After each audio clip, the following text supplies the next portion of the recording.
The quiet hum of the city night was shattered by flashing red and blue lights. Daniel Carter stood silently beside his car, his wrists locked tightly in cold metal cuffs. The hood of the car glinted under the streetlights as an aggressive officer shoved him forward, forcing his chest against the hard surface. "People like you don't belong here," the officer growled, his voice low and filled with disdain. He leaned closer, his badge gleaming under the harsh glow, as if daring Daniel to respond. Daniel didn't flinch. His deep brown eyes stayed steady, meeting the officer's glare with a calmness that seemed out of place. His heart raced, but his expression betrayed nothing. He knew this wasn't about what he'd done. It was about who he was. The officer smirked, confident in his control, but as Daniel's fingers twitched ever so slightly, it was clear. He was hiding something important. Daniel Carter was no ordinary man. At 35, he had seen more of the world's darkest corners than most could imagine. His life as an undercover CIA agent demanded it. From dangerous operations overseas to covert missions on American soil, Daniel had spent over a decade protecting his country in ways most people would never know. But tonight, on a quiet residential street just blocks away from his home, none of that mattered. To Officer John Reynolds, Daniel was just another black man who looked out of place. The dim glow of the streetlights cast long shadows on the pavement. Rows of houses stood in perfect symmetry, their neatly trimmed lawns giving the neighborhood an air of calm. The only disruption was Daniel's car, parked at the curb, and the flashing police cruiser parked behind it. Daniel had been returning home after a 14-hour day. His latest operation had wrapped up successfully, leaving him with nothing more than a secure briefcase of classified documents and a deep longing for his wife's warm smile and his daughter's bedtime story. He'd spent the drive rehearsing what he would say to his little girl if he got home late, an apology softened by promises of pancakes in the morning. But as he turned onto his street, his thoughts were interrupted by blinding headlights and the sharp blare of a siren. Officer John Reynolds had been patrolling the neighborhood when he saw Daniel's car. Reynolds, a middle-aged white officer with over 2 decades on the force, had developed a reputation, not for heroism, but for his quick temper and subtle but unmistakable biases. His colleagues joked about his hunches, but Daniel's presence wasn't a matter of intuition. To Reynolds, Daniel's skin color and his quiet demeanor were all the justification he needed to initiate a stop. The officer had approached Daniel's car with confidence, one hand resting on his holstered weapon. His tone was sharp as he barked, "License and registration." There was no greeting, no explanation, just the heavy weight of authority. Daniel, used to maintaining composure under pressure, complied without argument. He handed over his ID, his calm demeanor hiding the irritation bubbling inside him. Reynolds barely glanced at the ID before snapping, "What are you doing in this neighborhood?" Daniel paused for a moment, choosing his words carefully. "I live here," he said, his voice steady. "I was just on my way home." The officer narrowed his eyes, unconvinced. His body language screamed skepticism, his posture rigid and his hand still hovering near his weapon. "Funny," Reynolds said, stepping closer. "Haven't seen you around here before. You visiting someone?" Daniel fought the urge to roll his eyes. Instead, he simply replied, "I've lived here for 5 years. My house is at the end of the block." Reynolds didn't back down. He leaned in, inspecting the contents of Daniel's car through the open window. His gaze lingered on the briefcase in the passenger seat, a sleek black case with a combination lock. "What's in the case?" he demanded. Daniel's jaw tightened. "Personal items," he said curtly. He didn't elaborate, knowing that opening the case could compromise his mission and identity. The classified documents inside were more valuable than anything in that neighborhood, but Reynolds didn't need to know that. Reynolds' suspicion only grew. To him, Daniel's reluctance to explain was as good as a confession. Without warning, he ordered Daniel out of the car. The moment Daniel stepped out, the officer grabbed his arm and shoved him against the hood. The sound of the cuffs snapping shut echoed in the quiet street. For a brief moment, Daniel closed his eyes, taking a deep breath to calm the storm brewing inside him. He'd faced worse than this: corrupt officials, warlords, and cartel leaders. But this was different. This wasn't an operation. This was his life, his home, and his dignity on the line. As Reynolds called for backup, Daniel scanned the neighborhood. A curtain in one of the houses twitched, and he could see the faint outlines of faces peeking through the windows. He wondered how many of them would speak up, and how many would stay silent. His gaze returned to Reynolds, who was now pacing near the cruiser, muttering into his radio. The officer's body language spoke volumes. He wasn't just doing his job, he was feeding a narrative. One he had crafted the moment he saw Daniel. A man in the wrong place, at the wrong time, with the wrong skin color. But Daniel knew something Reynolds didn't. The officer's assumptions had blinded him to the truth. Daniel wasn't just a man. He was a trained operative, a protector of national security. And as humiliating as this moment was, he knew it was only a matter of time before Reynolds learned exactly who he was dealing with. The quiet street seemed to shrink under the oppressive weight of the flashing police lights. Daniel stood by his car, his calm demeanor masking the storm of emotions brewing inside him. The cold steel of the handcuffs dug into his wrists as Officer John Reynolds circled him like a predator sizing up its prey. "You think you can just cruise through this neighborhood without drawing attention?" Reynolds said, his voice sharp and accusatory. "I've been patrolling here for years and I've never seen you before. What are you really doing here?" Daniel took a steady breath before replying, his tone even and controlled. "As I said, officer, I live at the end of this street. I was coming home from work." Reynolds let out a humorless chuckle, shaking his head as if he'd heard a bad joke. "Work, huh? What kind of work has you driving through here late at night?" The question was laced with suspicion.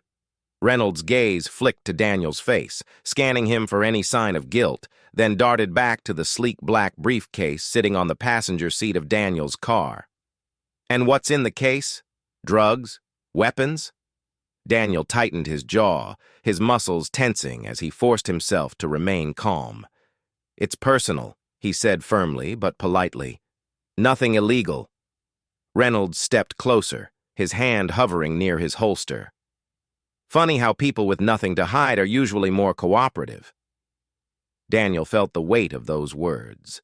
They weren't just about the briefcase, they were about him, about how Reynolds saw him. Not as a neighbor or a professional, but as a threat. He had seen this before. As a young man, Daniel had been stopped for walking home from school, accused of fitting the description of a robbery suspect. As a college student, he had been followed by security guards in a store, their eyes tracking him like a shadow. And now, despite everything he had accomplished, he was here again, reduced to someone else's stereotype. "I've complied with everything you've asked, officer," Daniel said, keeping his voice steady. "I've shown you my ID. I've told you where I live. What more do you need?" Reynolds wasn't listening. His focus was locked on the briefcase, his suspicion growing with every passing second. "Step away from the car," he barked. "I'm searching it." Daniel's eyes narrowed slightly. He knew his rights, and he knew Reynolds had no probable cause. But he also knew that resisting, no matter how justified, could escalate the situation dangerously. He couldn't risk revealing what was inside the case. It wasn't just classified. It could jeopardize an entire operation. "Officer, with all due respect, you don't have the authority to search my car without a warrant," Daniel said, his tone still calm but firmer now. Reynolds' face darkened.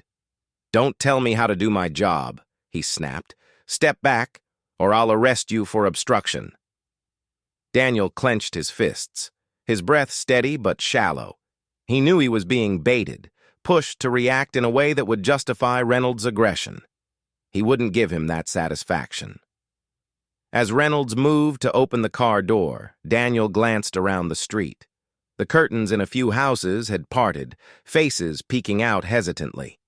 On the sidewalk, a young couple had stopped to watch.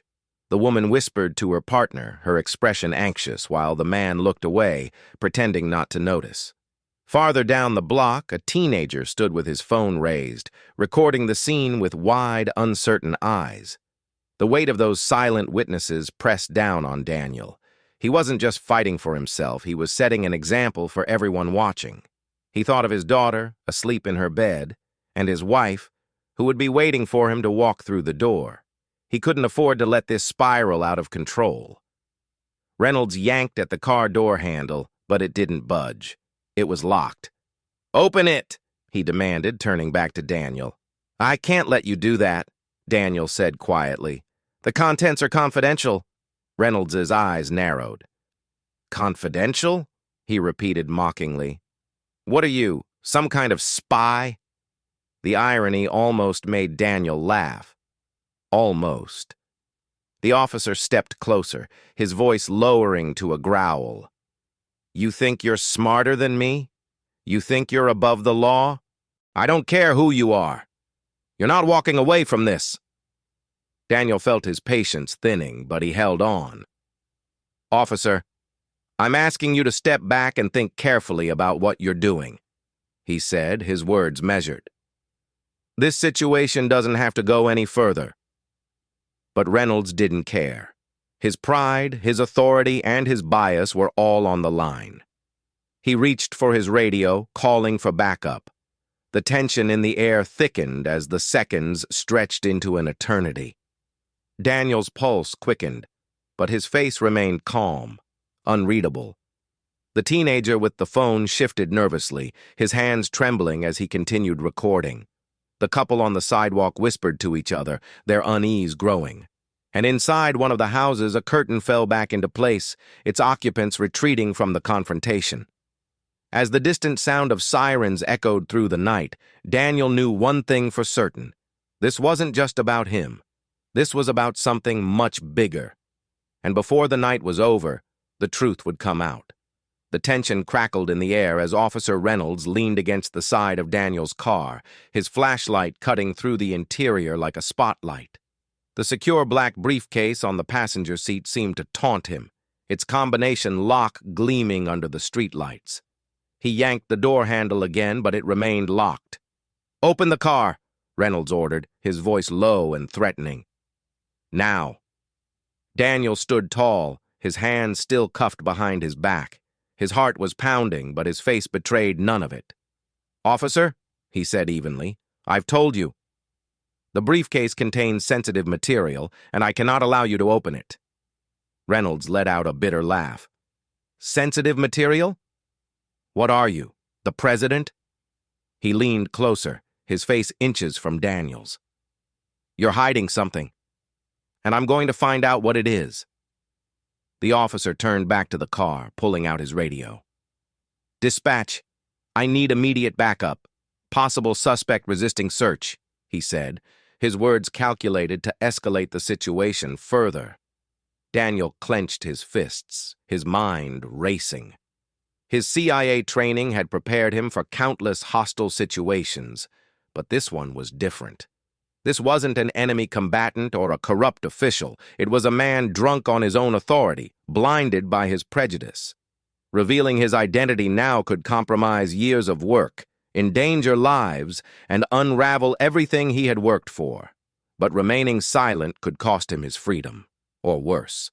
Flashes of memory surged through his mind. The grueling hours of training, the scenarios drilled into him over and over, hostile interrogations, high-pressure negotiations, and moments when silence could mean survival. He had always been taught to read the room, to control the narrative. But tonight, with Reynolds growing more aggressive and a crowd beginning to gather, Daniel wondered how much longer he could hold his ground. The sound of murmurs pulled Daniel from his thoughts. Across the street, a small group of neighbors had gathered. Some stood with their arms crossed, their faces unreadable, while others whispered to each other, casting glances at Daniel and the officer. A young black teenager stood slightly apart from the group, his phone raised as he recorded the scene. His hands trembled slightly, but his eyes were wide with determination. "What's going on here?" a woman's voice called out from the sidewalk. She stood beside a man who shifted uncomfortably, clearly wanting to avoid getting involved. "Is he under arrest? What did he do?" Reynolds glanced at the woman, his expression darkening. "Ma'am, I'd appreciate it if you stayed back," he snapped, his tone dismissive. "This is a police matter." The woman frowned but didn't move. The teenager with the phone took a cautious step closer, the faint sound of the recording audible in the quiet street. "Why are you recording?" Reynolds barked at the boy. "Step back!" The boy froze but didn't lower his phone. His gaze flickered to Daniel, who gave him the smallest nod, a silent signal of reassurance. Reynolds growled under his breath and turned back to the car. "Fine," he muttered. "You don't want to cooperate. I'll do it myself." With one swift motion, he drew his baton and smashed it against the car window. The glass shattered, sending shards scattering across the pavement. The crowd gasped, a few voices rising in protest. "Was that necessary?" one man shouted, his voice shaking. "You didn't have to do that!" Reynolds ignored him, reaching into the car and grabbing the briefcase.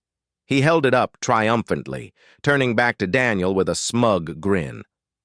"Let's see what you're hiding," he said, shaking the case for emphasis. Daniel's calm expression didn't waver, but his voice was firmer now. "You won't be able to open it." "Oh, we'll see about that," Reynolds sneered. He fumbled with the combination lock, his frustration growing as the case refused to budge. "What's the code?" he demanded, stepping closer to Daniel. "I can't give you that," Daniel said simply. "It's classified." Reynolds' face turned red, his grip tightening on the briefcase. "Classified?" he spat. "You're not fooling anyone. You're a criminal, and you think you're above the law. But let me tell you something." Daniel interrupted, his voice cutting through the officer's tirade. "You're making a mistake you'll regret." Reynolds froze for a moment, caught off guard by the calm certainty in Daniel's tone. The words weren't a threat. They were a statement of fact. For the first time, a flicker of doubt crossed the officer's face, but it was quickly replaced by anger. "Is that so?" Reynolds said, his voice dripping with sarcasm. He turned to the crowd holding up the briefcase. "You all see this?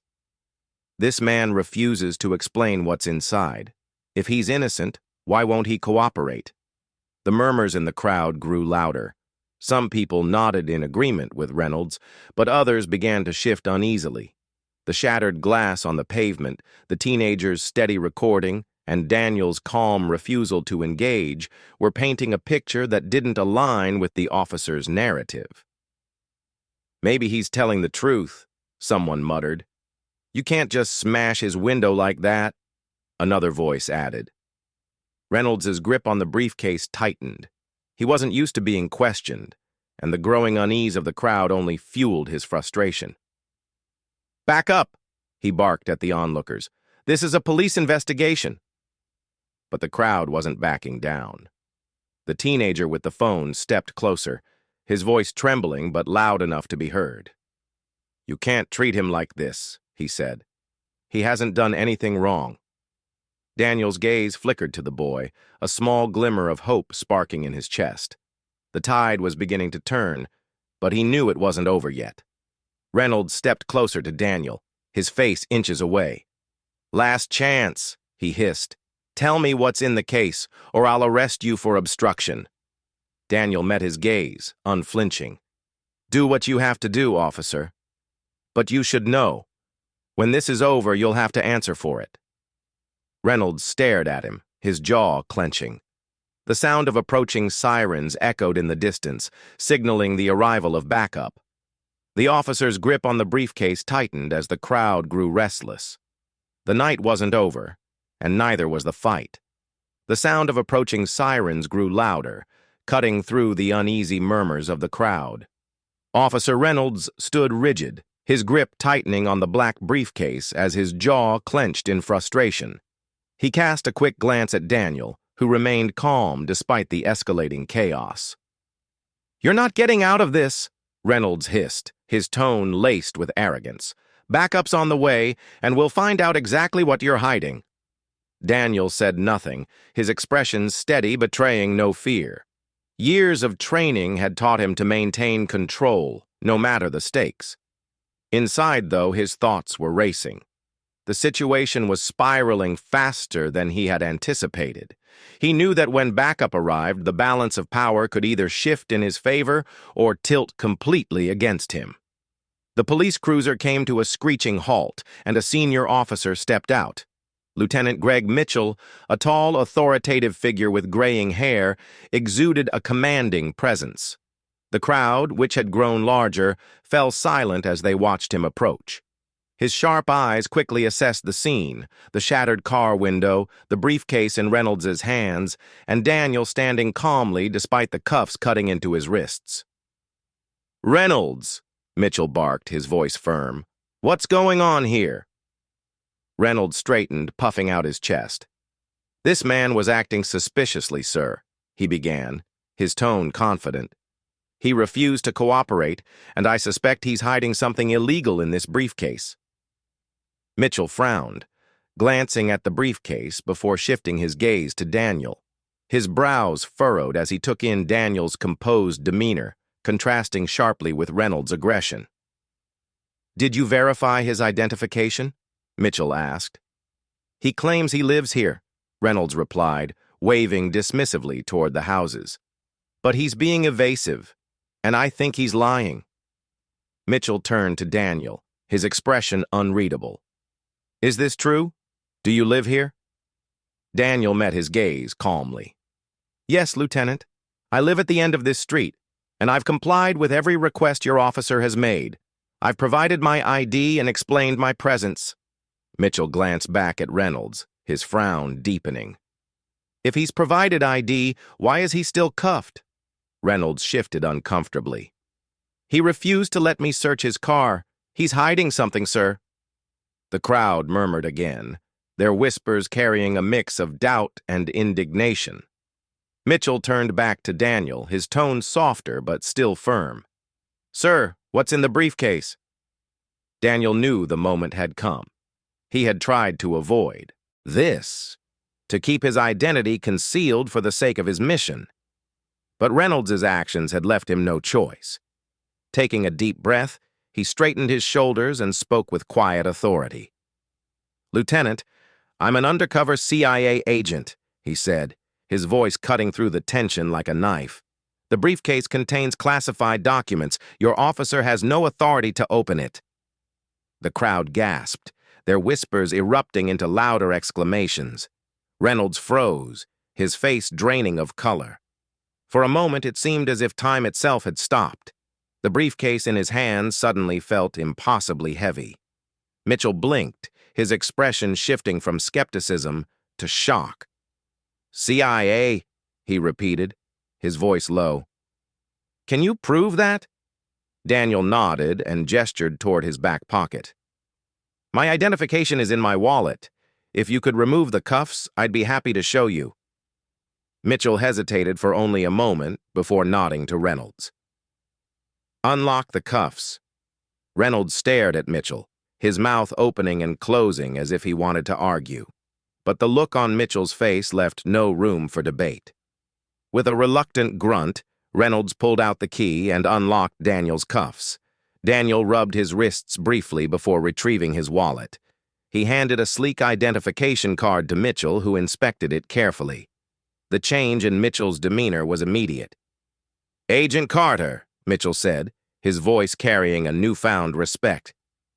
"I apologize for the misunderstanding." Daniel took the ID back, his expression calm but firm. "Thank you, Lieutenant. I appreciate your professionalism." The crowd's murmurs grew louder, a mix of shock and indignation aimed squarely at Reynolds. Someone shouted, "He's a CIA agent? And you treated him like that?" Reynolds' face was beet red now, his earlier smugness replaced by embarrassment and anger.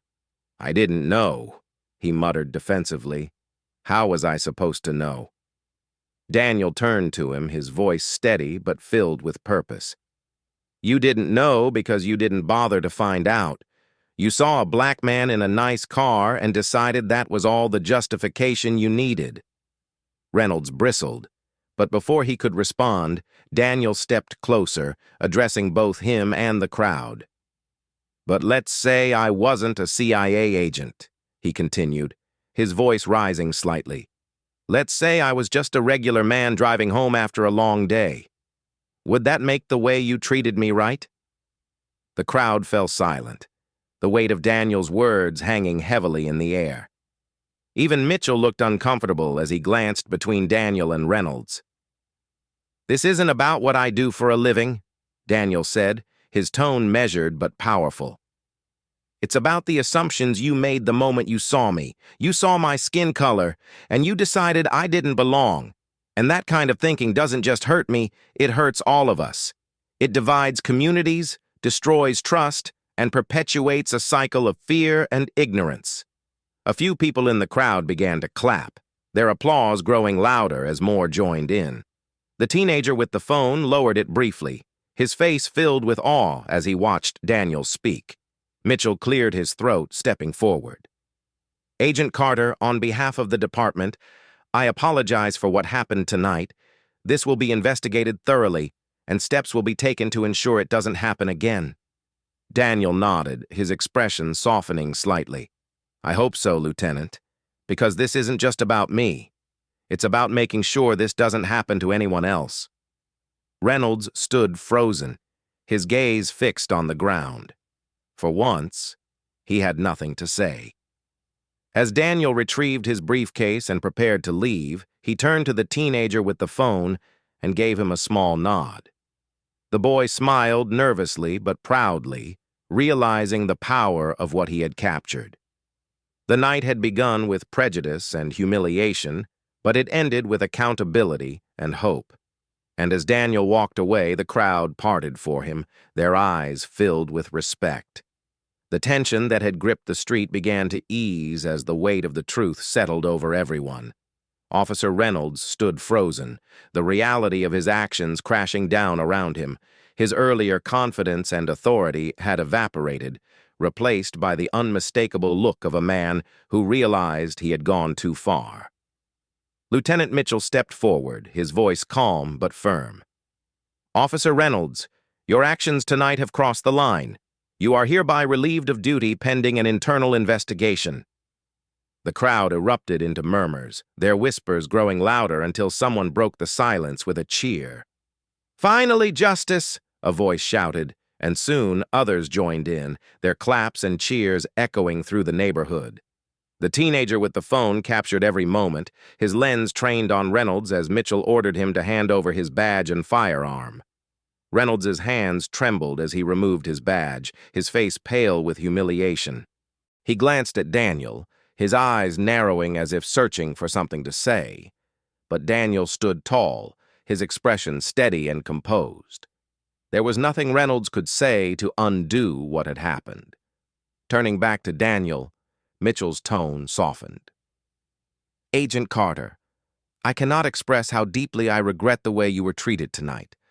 This is not what our department stands for, and I assure you, this incident will be investigated thoroughly." Daniel nodded, his eyes meeting Mitchell's. "Thank you, Lieutenant. I appreciate your accountability, but this isn't just about tonight. It's about making sure this doesn't happen again, to anyone."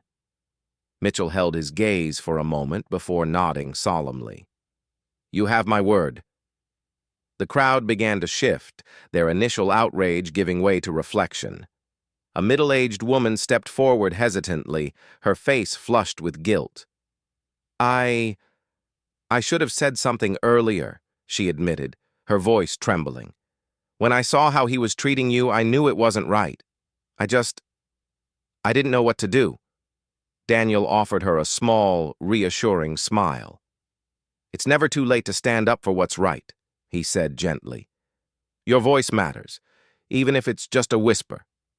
Her eyes welled up, and she nodded gratefully before stepping back. Others in the crowd began murmuring similar sentiments, their voices blending into a chorus of regret and resolve. Meanwhile, the teenager with the phone stood off to the side, still recording. His hands had stopped shaking, and a determined look had replaced his earlier fear. "You're going to post that, aren't you?" someone asked him, and he nodded. "People need to see this," the boy replied simply.